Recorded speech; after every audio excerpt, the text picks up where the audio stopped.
Welcome, everyone. We're so excited to be speaking to you today, talking about financial security, something that we all deserve, that we all want. And tonight is a fantastic evening. We're going to be going through both some journaling and some sharing exercises, but also some information to help with actually taking yourself to that next step in your financial journey. And Hope, I'm just want to say a wonderful thank you for having us here, having us to be able to share this information for Sunana and myself.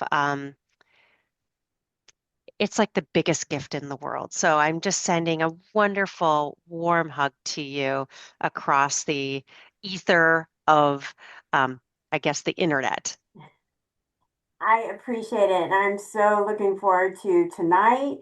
I'm excited that you guys partnered with us, and so yeah, I'm looking forward to tonight, and I will just be here, just listening in. Great, great. Amazing. Good to see you, Hope. And just to let everyone know on the call that I will promote you to panelists just if you want your video on and if you want to be able to ask questions. But if for whatever reason you don't want to do that, then no worries. And I know, you can decline it as well. And feel free to, as we go through it, you have the chat. So even if you're not on video, you please feel free to post in the chat. We're here for you throughout this whole conversation today. So just letting you know when you get that notification. That's great. So why don't we get started? First off, I just want to give every single person who is here a huge hug. I know that finances can be a little intimidating, and for some people, they would rather go and have a root canal than talk about some of the things we're going to be talking about. But I have to tell you, Sunana and I are going to change your mind about that forever. I can pretty much guarantee that your love for finances is only going to increase this evening. Our superpower is working with women after loss and really helping her rebuild her life to have a financially secure life so that she can concentrate on herself, her family, rebuilding her life, and not having to worry about the money. So, my name is Stacy Francis. I have two jobs. I'm the founder of Savvy Ladies. We're the largest nonprofit charity in the country, all about financial empowerment for women. So please check out savvyladies.org. All our services are free. Great, great resources. We have over 250 courses, and again, the largest helpline in actually not only the country, the world. And my day job, because that doesn't keep me busy enough, ha ha, hope you get the humor in that, is I am fortunate enough to be the president and CEO of Francis Financial. I've been doing this 25 years, and Savvy Ladies I've been working on for 26 years. So been doing this a long time, and it's because I have so much passion for what I do. And Sunana Mehra is my right-hand person. She's our chief marketing officer, and she is a partner here at Francis Financial. And so great to have you here, Sunana. Do you want to say a great big hello too? Sure, absolutely. Thank you, Stacey. And we're really just so glad to be here and talk about such an important topic when, we're talking about finances. And I know Stacey mentioned, we work with a lot of women and rebuilding her, finances after, but we also work with a lot of men and men who have lost their spouse. You are still same thing, going through just a very difficult time. And, we're hoping that today is a time where we can really just help you kind of feel empowered going through and just being more knowledgeable. And that's really what we do at Francis Financial. Our team is now about 24 individuals. And we are equipped of certified financial planners, certified divorce financial planners, and also grief financial analysts. We do specialize in helping those who have gone through loss, as well as we actually work with a lot of individuals who are going through divorce. And we also work with, couples, single men, single women, but really our commitment is to just empower individuals and just become informed when it comes to making financial decisions. So we're really excited to do that for you all today. We have some great information on Savvy Ladies right there too as a resource, and we'll follow up at the end to give you all this. But so I'd love to actually get going and talk a little bit more about what we are going to be doing today. Today is a money circle, and I can bet that you've probably never been to a money circle before. Money circles are very special places where you can slow down, you can really think about some of the financial questions or worries and get them out of your head. Um, and it's about getting those on a piece of paper. It's not necessarily about having all the answers, but really today is the start of your journey to financial empowerment and financial security. Now, there's a couple of things sure you've heard what happens in Vegas stays in Vegas. Well, what happens in grief to hope stays in grief to hope. We really want to make sure that everyone feels safe, secure, that you're able to share, but know that only share what feels right. We're also not here to fix each other or tell each other what they should be doing. That's something that we can come to through our own work together tonight. Confidentiality, very important. Finances, especially. That is something that often many of us feel very vulnerable about. In fact, we find a lot of individuals even will have judgment towards themselves or they'll have felt judgment about what they've done with their finances or maybe haven't done. And many of our clients also share shame. And that's something that I hope that we can kind of wipe away because we all are at the perfect place where we need to be. And from here can move to that next step. So I'm very excited for you to be here today. And we're going to actually get right to it. Now, make sure you have a pen and you have a paper because we're going to be doing some journaling and really reflecting on where we're at today. So I'll kick it on over to Sanana to introduce our first exercise this evening. Thank you, Stace. So, before we jump into all of the finances and the technical pieces, we want to just take a minute for you to just think about some of these questions. And the first is, when you think about your relationship with money, where do you notice it began to take shape? And just take a few minutes, write down a few ideas on a piece of paper.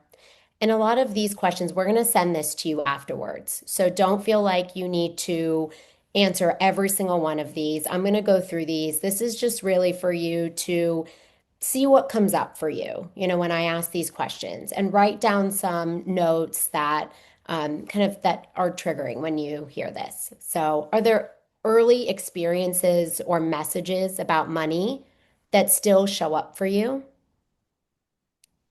How have those beliefs been reinforced or challenged over time?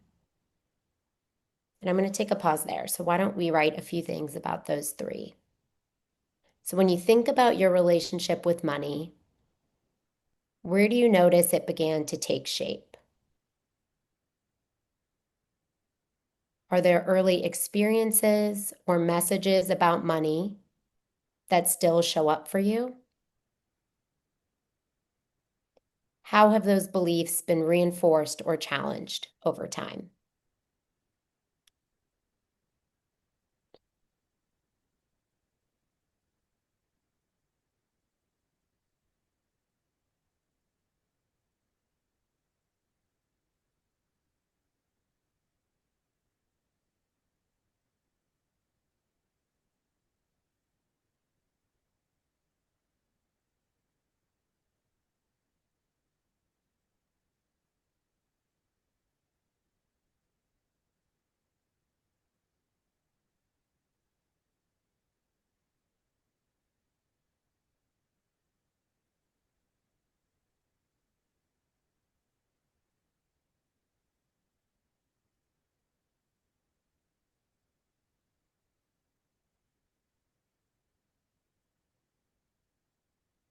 So we're going to spend about 20 more seconds and then we're going to go to the second half of this. So feel free to jot a few more things down, maybe some thoughts of there was someone influential in your life that taught you about money, either for positive or negative.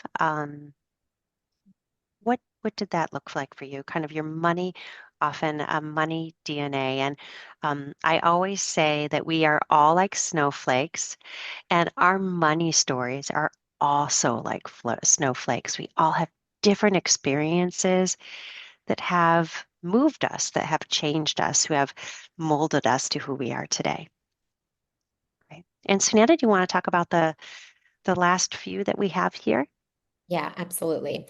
So I'll read these last three and then just take a minute to write down some notes that come up. So, in what ways has loss changed how you think or feel about money? What parts of your money story still feel familiar? And what feels different now? Mm. And you may reflect on any time period that you feel is relevant when thinking about this. So, in what ways has loss changed how you think or feel about money? And what parts of your money story still feel familiar and what feels different now?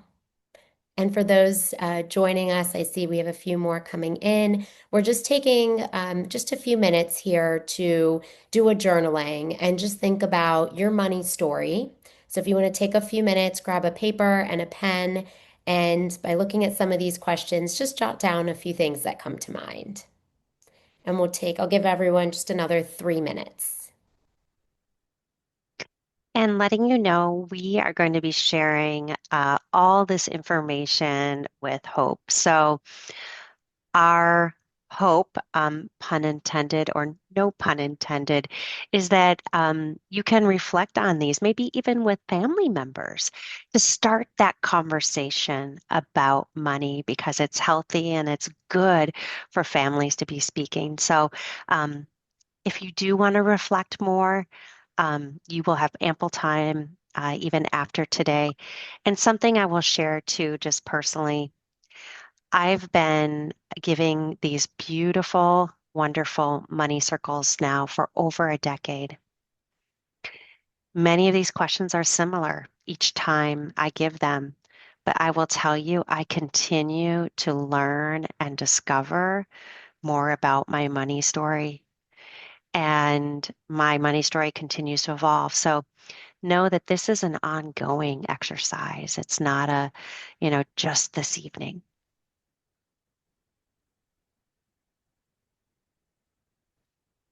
So we'll spend about 1 more minute, and I promise I'll be quiet so that I don't distract anyone. I'm gonna drink my Diet Coke, so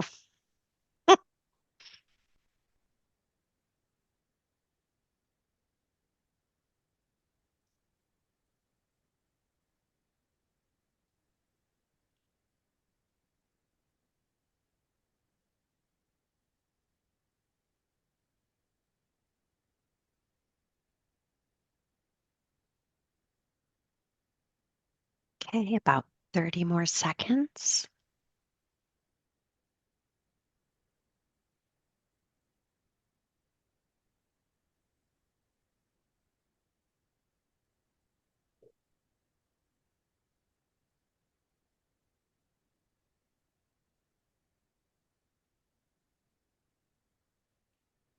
Okay, if we could finish up, and Sunana, I'll invite you to jump on in. Perfect. And then let's go to the next card, Stacey. So that was our first discussion card. And so for the second one, we want you to think about now just where you are right now. So as you look at your life today, what feels most present for you around money? Are there worries or questions that feel the most immediate?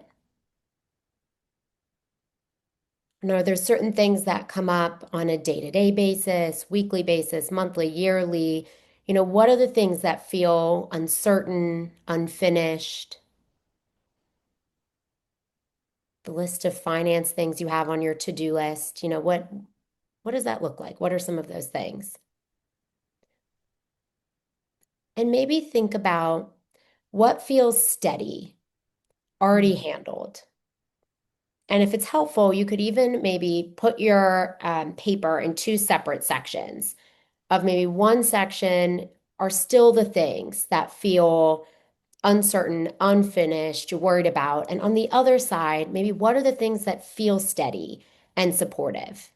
I feel like oftentimes we feel like you always harp on the things that you haven't done, but hmm it's really nice to actually write down and think about, well, you know what? I have done this and I do have this sorted. And to remind yourself that, because I do feel like there's always, the things that we still need to handle when it comes to finances and money. And if you had more clarity around, your finances, what would you want it to help with? And what would you want it to help with first? mm. So I'm sure there's a list of 10 things, but maybe what's that first thing that you would feel just that aha moment and really feel that relief of having more clarity, around your finances that it would really help you, what's that first thing it'll help you do? So just take a few minutes I'm going to give I'll give you about 4 minutes and just reflect on some of these questions. So I'm also going to be very vulnerable in this moment, and I trust that no one is going to judge me. I'm looking at my done or things that I feel like are already handled, and I'm looking at my to do, and my to do is longer. So, I need to continue to save for my kids' college education.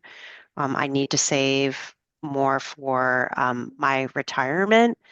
Um, I've got a long list. And the reason I'm sharing this and being so authentic is that I am a financial advisor. I've done this for several decades plus. We all are working towards financial security, and there's no right place to be. It's just noticing where you're at and thinking about what is that next step? What is most important for me as that next step as I move forward?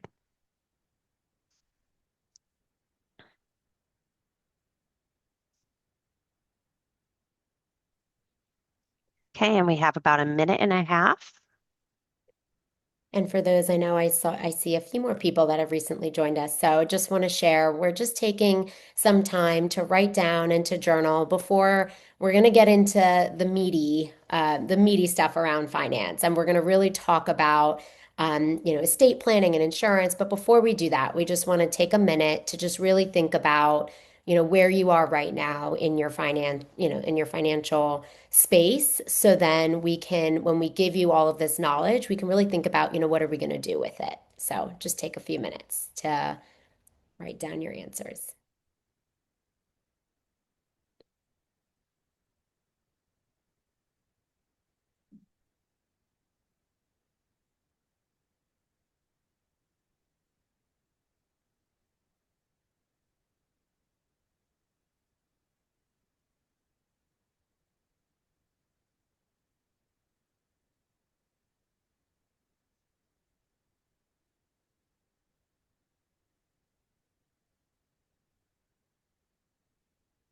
All right. So just finish up and we have one more journaling card that we'll share with you.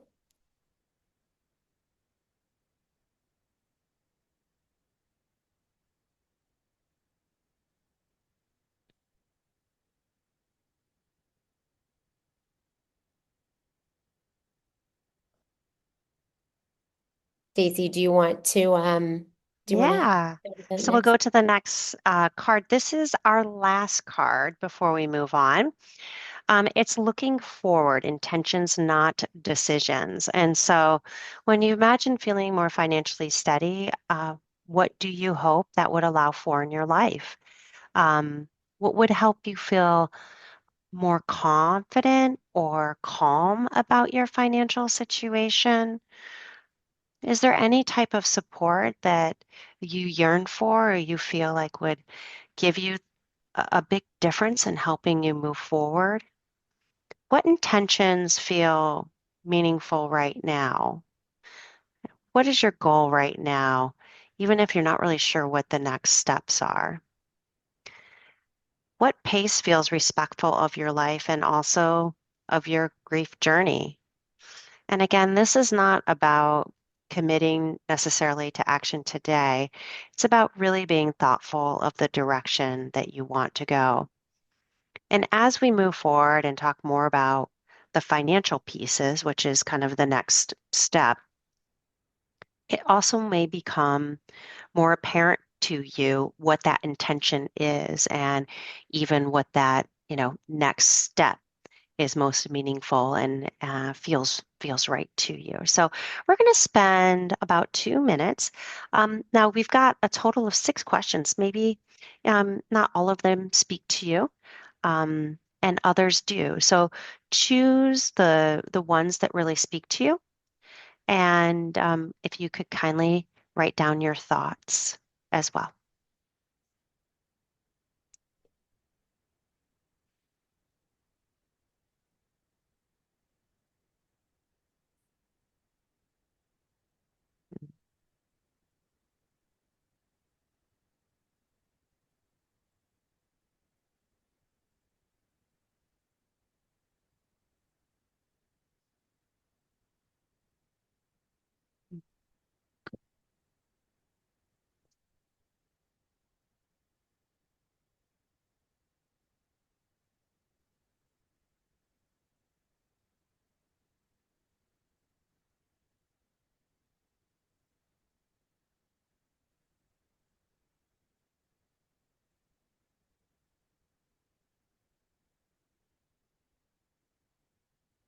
Okay, we're going to spend about 45 more seconds.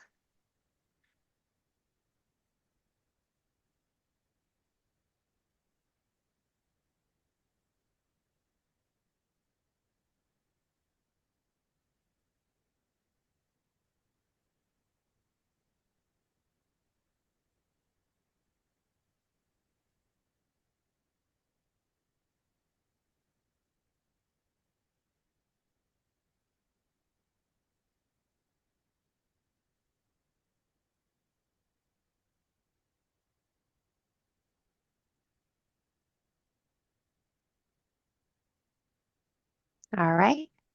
And we're going to finish up and go to the next slide.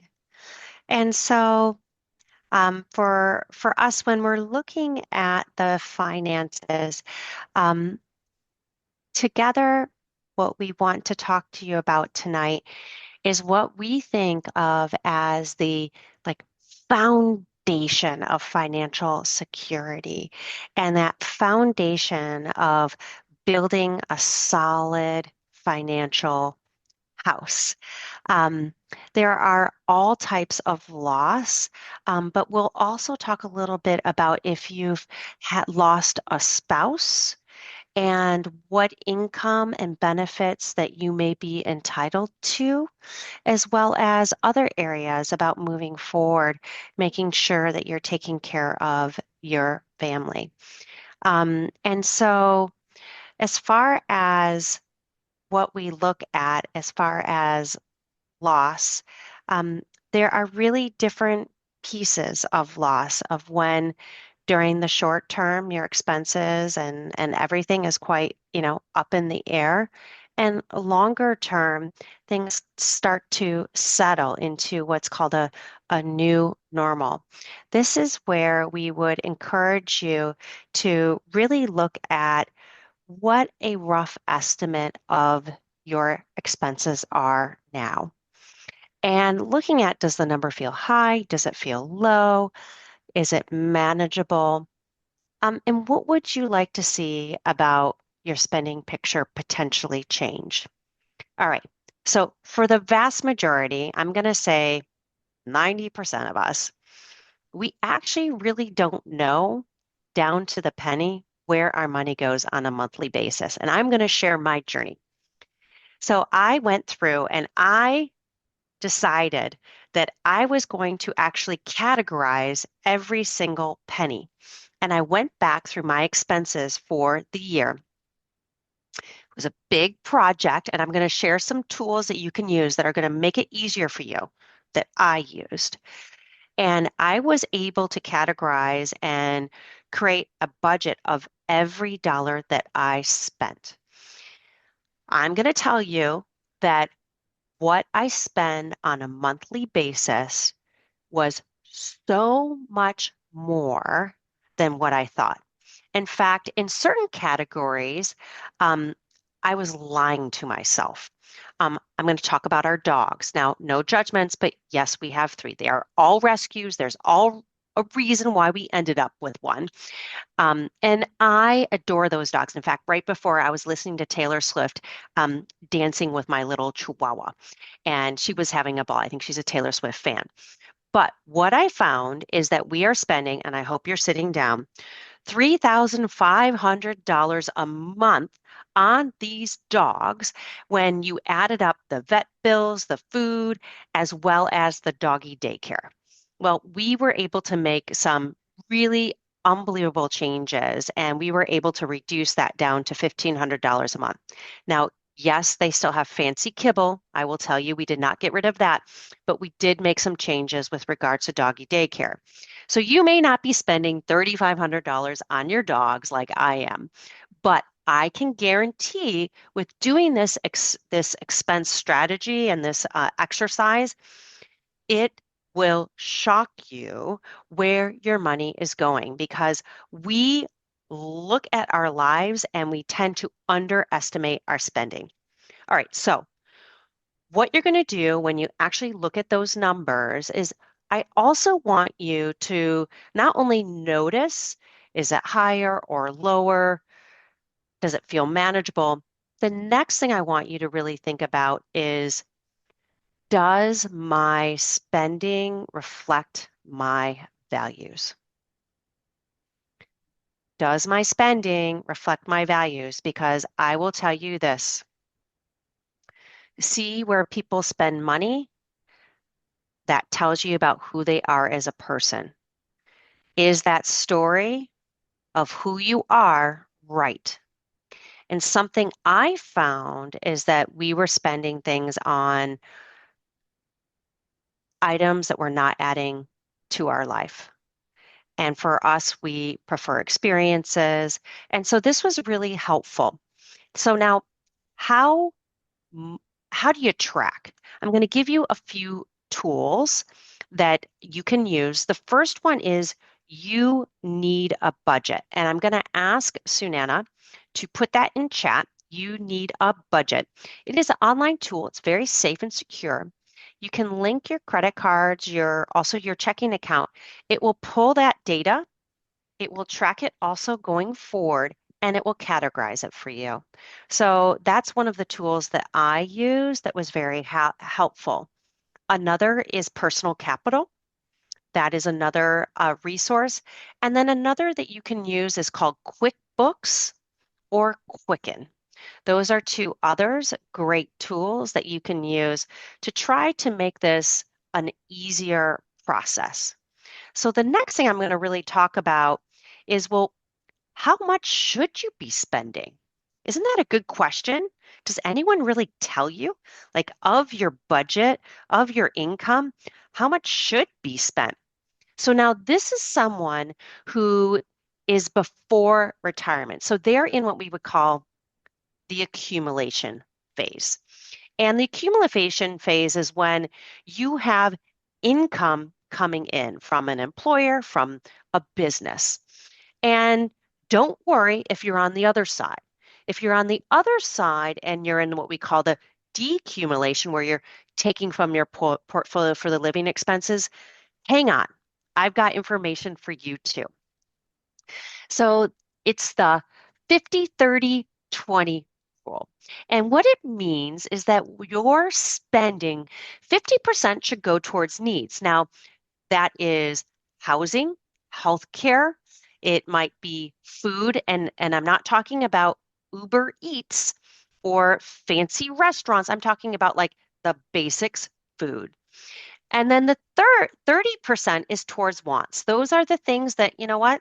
If you don't have, you might be disappointed, you might feel a little deprived, but you're not going to go hungry and you're still going to have a roof over your head.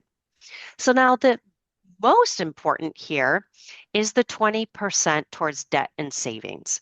And that is really important. So 20% if should be going towards paying off credit card debt or high interest debt. I'm not talking about a mortgage. I am not talking about necessarily a car loan that might be at a lower rate too, or student loans. Instead, I am talking about high interest credit cards. And what we consider high interest credit cards, just letting you know, it's like at a 7% or 8% or above that you're paying. Now, when I first read this rule, I was like, oh, give me a break. There's no way. And I could not save 20% of my salary. And this is the post-tax amount of my salary, just to make it clear. So what I did is I just started every year, and as I got raises, instead of increasing the amount I was spending, I would give my savings an increase. And so now I'm at 20%. I'm really proud. All right, so now for those of you that are post work, you're in retirement. Well, you have a wonderful tool that is going to save and change your life. It is the 4% withdrawal rate rule. Essentially, what it is what is a safe withdrawal rate from your portfolio? Well, a moderate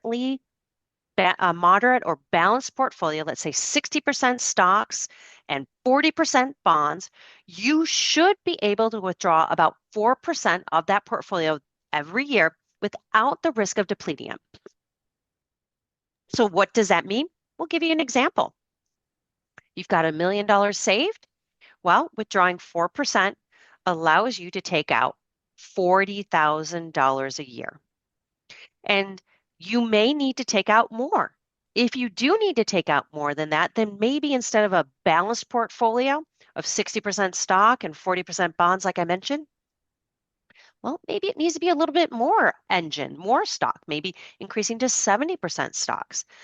But this is really important because these are, again, just really nice, what we would call almost like rules of thumb that you can kind of use to figure out and just take like almost like a temperature test of like, where am I? Because the biggest question we get from individuals is, what I spend, is that okay? Right? And we kind of don't know. So, does your spending roughly fall into those percentages? 50% needs, 30% wants? And are you able to put 20% aside? And as you look at that, is there a category that feels maybe a little bit more out of balance? Sunana and I live in the New York tri-state area, and for many people, the needs is too high than it should be because housing is so darn expensive. And then also, what would financially steady look like for you? What would that look like? How much income do you need from your portfolio after you also consider that you'll be getting Social Security, maybe even a pension? Okay.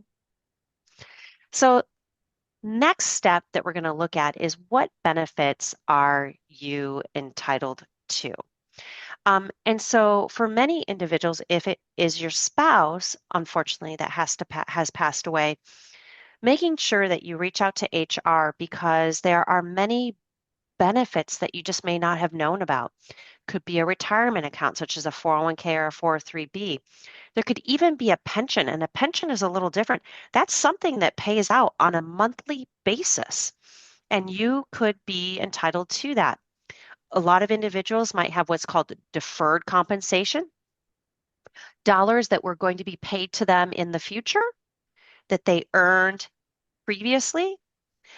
Understanding more about what health insurance or COBRA options you might have. Almost every corporate employee has life insurance through that employer.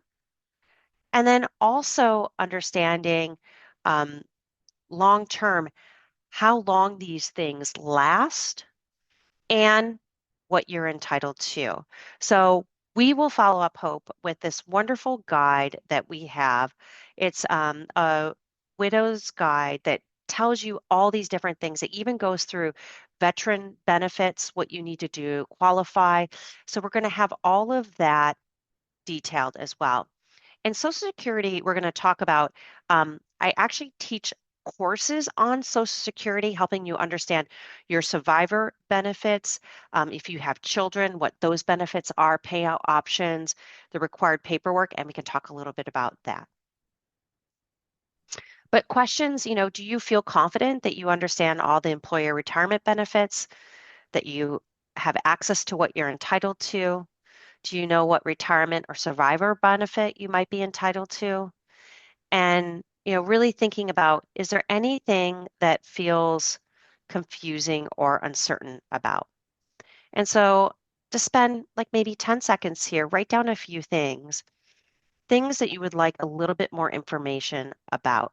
And the next slide that we're going to go through, because for many people it is Social Security, um, I want you to know we are going to walk through some of those benefits in the next few moments that we have. So feel free to write that down.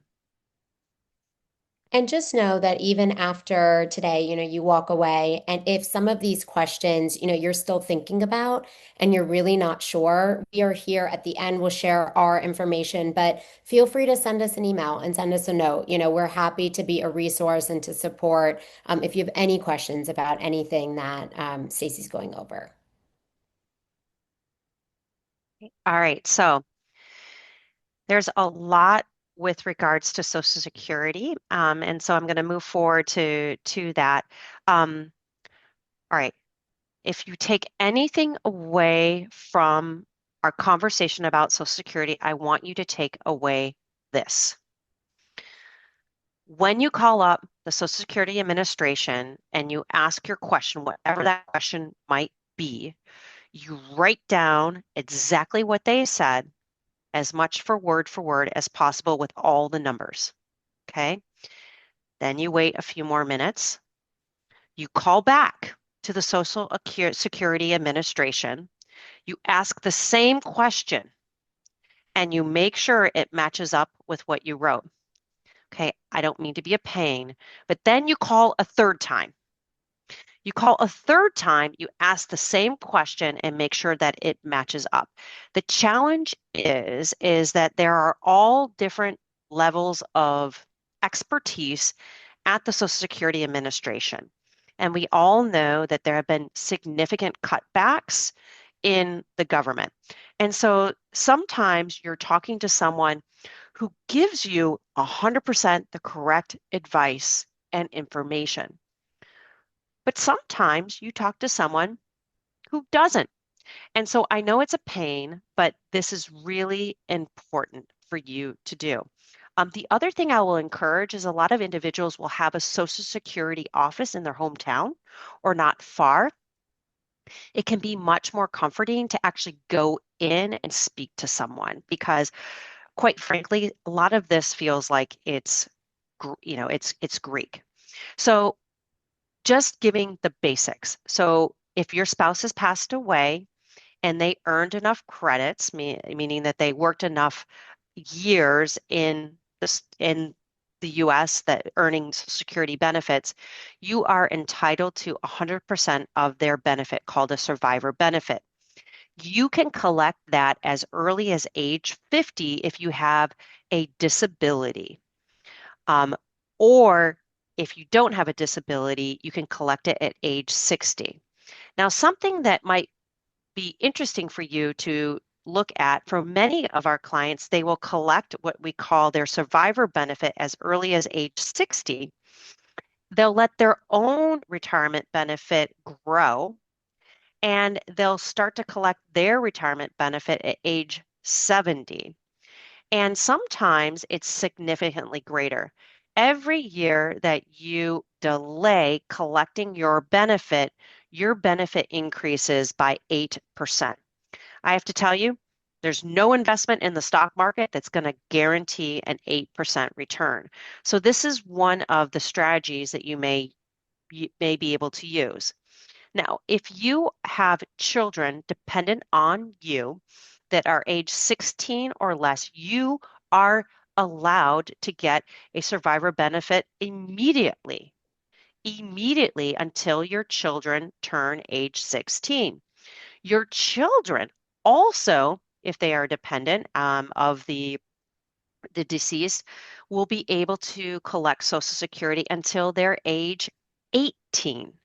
And so these can add up to some very big numbers. Now, those dollars that come to your child, you can use those for living expenses. You can use those if you want to put it towards their education. These are all things for you to think about. But Social Security, kind of in a nut, can be pretty confusing. But I do want you to know one of the most confused things is a lot of women or men will say that if I collect my survivor's benefit on my former spouse's benefit and I get remarried, I'm going to lose it. And so I can never get remarried. Well, I have to tell you that is not true. If you are remarried after age 60, you still will qualify. Okay, so that's important because I know that for some people it doesn't feel good that the Social Security Administration says, sorry, you're, not going to qualify if you find someone and move forward. So let's reflect a little bit on Social Security. Susanna, I'll let you jump in here too. And if you have any questions about Social Security, feel free to put them in the chat. And then also at the end, my information is going to be there. Um, Happy to answer any questions you have. And I've written quite a few articles also about this topic of how to make sure that the system is working best for you. And so we can make sure that we get that information to you as well. Yeah, absolutely. And these are just questions. We're trying to hold you accountable. So, after all the information that you're learning, we really want you to think about, have you reported your spouse's death to the Social Security Administration? Do you know, the full benefit that you're entitled to? And so just, think about this and afterwards do what Stacey, said if you haven't already and call up the Social Security Administration, not once, but 3 times. And these are just great practices. And don't feel like just because you haven't done it, you're behind. It's something that, by taking action and you're here and you're wanting to really, get educated around this, that there, you can take action right after this Yeah. webinar. So. Yeah, and I'll share this story. I actually went through this process twice. My mom passed away. It would have been 15 years ago. And so for my dad, we called the Social Security together and did get some different answers. And my dad just unfortunately passed away about a year ago. That's actually how we ended up with our third dog. Katie was his doggie. And so now she's with us and she's a New York City dog and she does wear little outfits, I will tell you now. But I worked with my stepmom also for her Social Security because my dad's Social Security was much higher than hers. And again, we got different answers. So just letting you know, I know I sound like a little bit of a, broken record, but you just want to make sure you're making good decisions. Now talk about this. So insurance, a lot of people don't think about insurance. You think about insurance from the perspective of like, health insurance, right? Especially if you are on your spouse's insurance through work. And we typically look at COBRA or we'll look at going to the exchange, the health insurance exchange. Um, Typically, COBRA is better, but the problem is COBRA is extremely expensive. You don't have any supplemental help from the employer that was previously paying probably a big chunk of that, and you have to pay even a surcharge up to 102% of the premium. They charge you a surcharge too. The exchange is another option. What's nice about the exchange is especially if you have any type of precondition. But the exchange, unfortunately, some of the policies are not quite as robust. So that's something to think about. If your spouse passes away and you're currently age 65 and you're on Medicare, this doesn't impact you at all, right? You stay currently on your current Medicare, you don't have to worry about your policy changing as well. But I will tell you, whether you realize it or not, your policy for your home does need to change. If it's titled in both of you, you do need to update your renter's insurance or your homeowner's insurance. Um, you also need to update your car insurance. And I do not understand this. If anyone knows, please add it into chat. But what we have found, particularly with auto insurance, is that you're going to have a higher premium. I don't understand it, but when you go from two people being covered under an insurance for auto to just the surviving spouse, your premium often goes up. Really don't know why, but unfortunately that is the case. So that's really important for you to just get really clear about your insurances and knowing what you have, what needs to be updated. And I'll be honest, for a lot of people, this is not like top of radar. Like looking at your liability insurance, looking at your auto, looking at your renters or your homeowners. Like we have other stuff that's on our plate, but I have to tell you, this is a very important piece.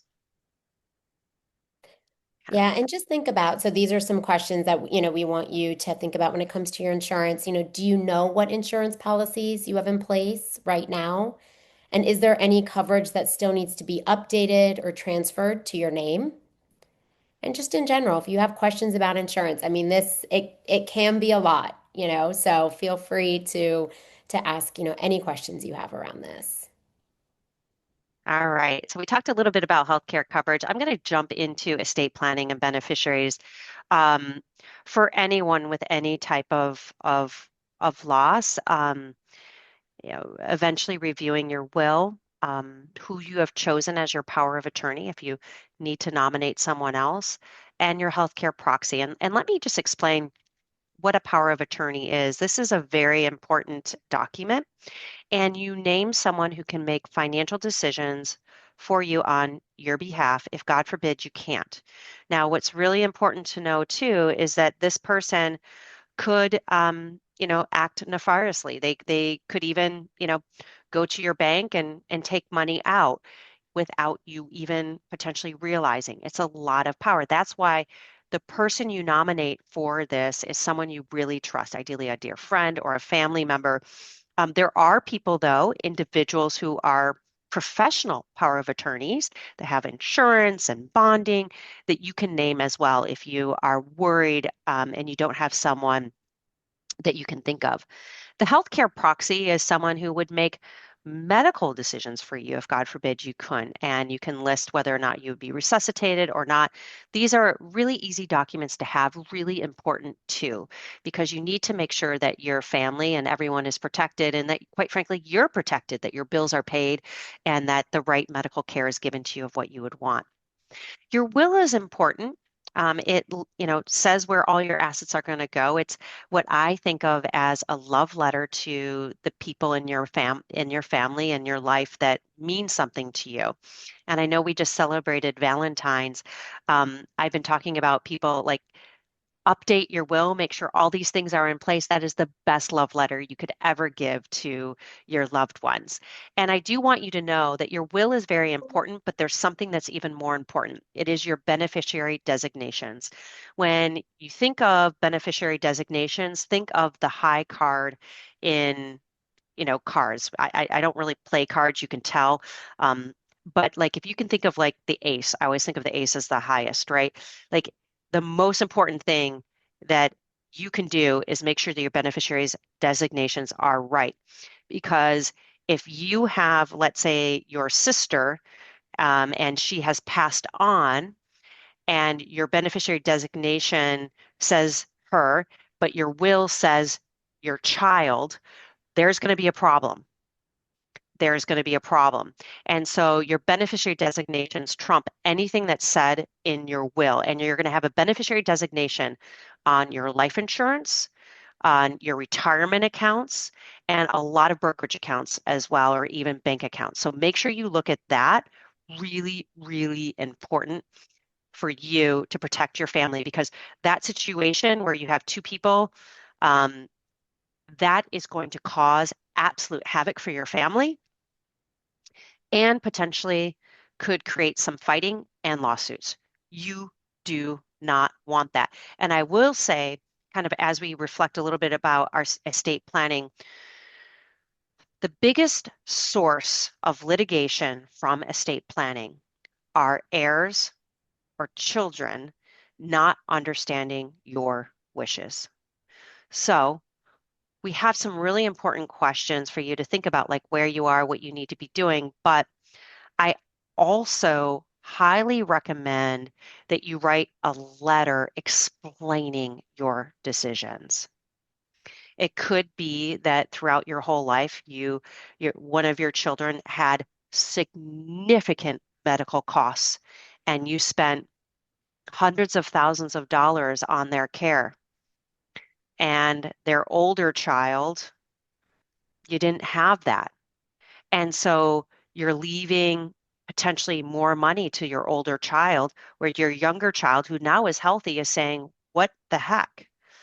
Explaining those decisions is just really important because when someone passes away, we all know that it's really not about the dollar amount you're left. It's about that feeling of not being treated right or feeling like, well, maybe they didn't love me as much as someone else. So really important to have that love letter as well. Yeah, and Stacy, we have a question in the chat. So what is the best PODs or trusts, or are they equal?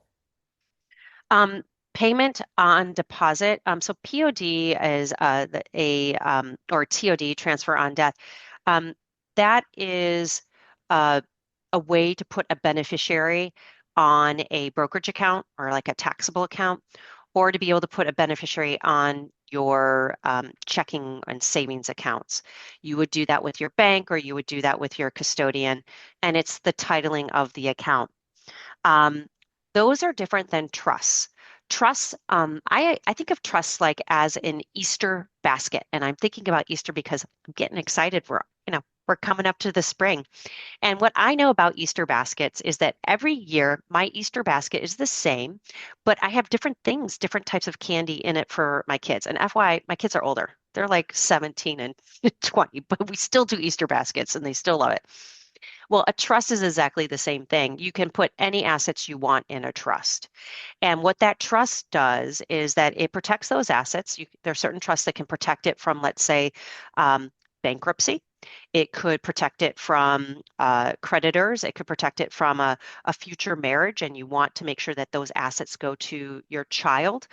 It could protect it from estate taxes as well, if you're concerned about your estate being so large that you would owe estate taxes. And so there are different vehicles. Um, Trusts are really powerful. The one thing I will say, I talked to someone who they had put a huge amount of effort into the trust and the payout schedule to his daughter. And there were from age 21 to age 45, about 10 different times when the trust was going to pay out. And one of them was when she buys her first house. And actually, he put a date on that. That's going to be age 25. And then another amount was going to be at age 27. When she gets married, she gets another payout. And we talked about this as this may not be the right thing. The message you're sending to her is she has to buy a house by age 25. She has to have found her partner and get married by age 27. And you're kind of like dripping along this money, almost like trying to control someone from the grave. And so you're going to want to work with a great estate planning attorney to really think through if you do a trust, and they're not expensive to do. I want to let you know, and you don't have to be wealthy either at all. But what is the right trust? And how do you make sure that reflects your wishes in a healthy way for whoever's receiving that trust? Does Yeah, that make sense? Yeah, yeah, we could talk about trusts all day. One other thing I just want to add around estate planning. So I'm gonna post it in the chat. But on our website, francisfinancial.com, we actually put together a resource. It's called Because I Love You, a Legacy Planning Companion. And it's really just this worksheet where you can put together everything that we're talking about in one place. You can write your passwords down to your phone, to your computer, all of this estate planning, the love letter to your kids. And Stacey's holding it up right now. So it's a downloadable guide online, and you'll just flip through and it'll ask you all of these questions and you can just fill it out. And your health proxy, all of this information. And it's so powerful because this is truly like this is the love letter that you can give to your loved ones. So, if something were to ever happen to you, they have everything in one place. So I'll post that in the chat and you can just click it and download it, and it's completely free, and have that. So I just wanted to share. Yeah, and if you want a snail mail, just reach out to Hope and we'll pop one in the mail for you.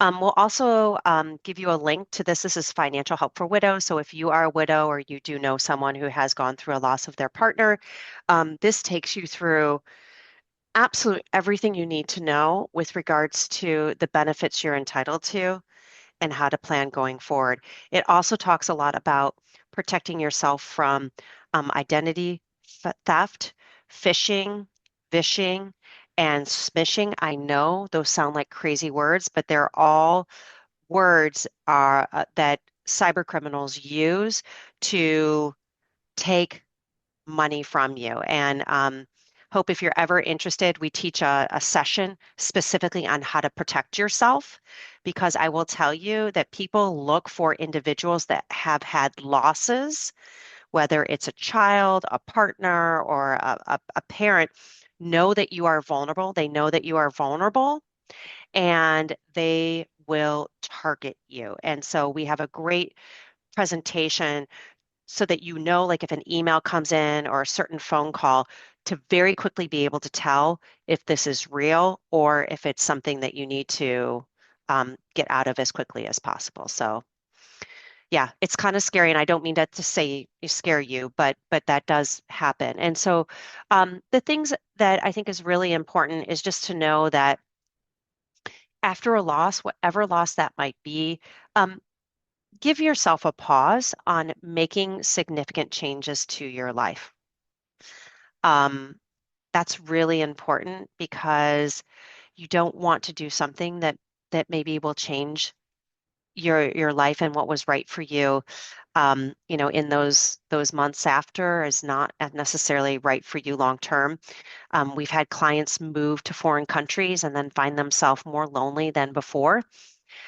We've had individuals sell their primary home and go live next to their brother and realize that is not the right choice. So again, just know obviously grief affects our decision making. So giving yourself permission to wait and also, quite frankly, reach out to others for help. You know, you don't have to do this alone. There are great financial advisors. Either you might have an advisor. You're always welcome to reach out to us. I spend my entire day talking to people all day, just giving free advice, and I love it. And then, of course, Savvy Ladies. But let me talk, because I know we're coming kind of that end, um, talking about kind of our next steps and moving forward. Yeah, and just so as we've, spoken a lot about this, just think about, in all these topics that we've talked about, are there certain decisions that you've been struggling with? Is there a major financial decision you're feeling pressured to make right now? And what would it feel like to give yourself permission to just wait and pause? And Hmm. who can help you think through this when you're ready? So as Stacy mentioned, there's not only financial advisors and financial professionals, but there's family, friends. Who are those people that you feel really comfortable with that you can lean on for support, through these decisions? Well, I want to say a great big thank you. I'm sharing a photo that I'm so proud of. So I started the firm, if you can believe it, I was 27 years old. I started Francis Financial. I actually started Savvy Ladies when I was 26. So the charity came first, and then I realized, oh my word, I have to find a way to support this charity and pay for it. But we've built just a wonderful firm. And what's really quite unique is you can see we're almost all women. And it's not because we don't love men. I love men. My husband is amazing. My son is amazing too. But I think because we work primarily with women, we tend to attract a lot of women. We all have very personal stories about why we do this work, and the women in our lives, and even ourselves, some of the struggles we've had with money, and so I hope that you reach out, and I want to give you this wonderful resource as well. Uh, Let me see. It stopped sharing my screen. I will do that again. I just want to give you a resource that you can use with regards to moving forward and some wonderful items. If you scan this QR code, you will get all these resources that we spoke about and more. If you're not one of those QR code people, I totally get it. You can use this website, Linktree, so linktr.ee/Francis Financial. It's going to give you and take you right to all of these wonderful resources that you have as well. And if you have any questions about your situation, whether it's am I invested the right way? Am I spending the right amount? If I am able to save, where's the best place? Feel free to reach out. That's why we're here. Thank you all so much. And again, like Stacy said, we are just so happy to be here and we're here as a support. So please, reach out if you need anything. Thank you, Hope. Thank you so much. I know that I'm going to be super excited to share all the resources tomorrow with our Grief to Hope. We have a session tomorrow night at 7:30, so we do a Oh, little great. recommendation. So this is definitely going to be a recommendation that we're going to put out there. So I'm going to get with you guys and get all that, all the links and all the things. But this was powerful. And I can't thank you enough for just giving us a little bit of insight in the things that we literally are so overwhelmed when we are dealing with grief that these are the kinds of things that we don't take a minute and when we do have we are faced with these it sometimes can be overwhelming. So to know that you guys have all these great resources and tools are amazing. And I can't thank you enough for just spending some time with all of us here tonight. And I look forward to, I definitely want to get with you on the cyber thing. That is a huge thing that we deal with, not just Yeah, people that are grieving, but just in general. So I think that would be a maybe we can do like a guest kind of session, and do that during a grief to hope kind of thing. So yeah, that would be awesome. definitely can help you with that. And I can actually send you the presentation I've written, and I've even down to like the emails that you get. Um, Dissecting them to say, okay, here's a clue that this is spam. Here's another clue. Here's things that like you will have different eyes Yeah. when you look at those things, and you'll just be more informed. And my hope is you feel safer. Absolutely. The greatest thing I've ever someone's taught me is because I have my personal Facebook page and my business Facebook page. They're like, don't post things from your personal page to your business page because you have followers. And then they link back to your personal page. And then it's like a continuous kind of thing, things that you never even think about. So yeah, Yeah, I would love to see what you guys have and definitely bring that to the community. lovely. Absolutely. And if anyone is big on podcasts and you want to kind of stay in the know of some of these financial topics that we talked about today, but to get even deeper, we interview different experts and the podcast is Financially Ever After. You can get it on Apple, Spotify, anywhere where you get your podcast. And Stacy, every other week, interviews experts. We have a whole series on widowhood, but we also have just a lot of episodes on women, what women need to know around finances and taxes are coming up. So, all really great free content. So, just want to share that resource as well. Absolutely. I've been on it. I've been on the Yes, podcast. I know. Amazing. Yes, Actually, you have.